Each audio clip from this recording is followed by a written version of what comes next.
আজকে student tips part 5। তুমি কি কখনো এমন করেছো রাতে 3 ঘন্টা পড়লে কিন্তু সকালে উঠে মনে হলো সব কোথায় গেল?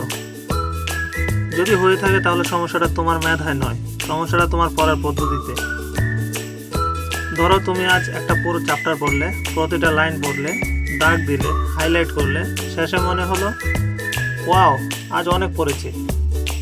কিন্তু পরের দিন যখন শিক্ষক প্রশ্ন করলেন গতকাল কী পড়েছিলে, তখন মাথার উপর একটা অদ্ভুত নীরবতা। কিন্তু কেন? কারণ তুমি শুধু তথ্য দেখেছো কিন্তু মস্তিষ্ককে সেটা মনে করার সুযোগ দাওনি। আজ থেকে একটা অসাধারণ নিয়ম অনুসরণ করো। Read, close, recall. মানে হচ্ছে প্রথমে পড়বে, তারপর বই বন্ধ করবে, এরপর নিজের কাছে প্রশ্ন করবে আমি এইমাত্র কী শিখলাম। বই না দেখে নিজের ভাষায় উত্তর দেওয়ার চেষ্টা করবে, যেখানে আটকে যাবে শুধু সেই অংশটুকু আবার পড়বে।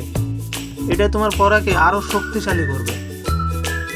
আজকের 5 মিনিটের চ্যালেঞ্জ।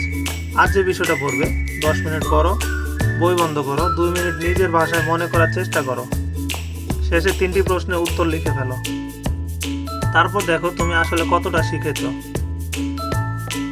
বই কতক্ষণ খোলা ছিল সেটা গুরুত্বপূর্ণ নয়, বই বন্ধ করার পর তোমার মাথায় কতটা রয়ে গেল সেটাই আসল। আর একটা কথা মনে রেখো, তুমি দুর্বল ছাত্র নও।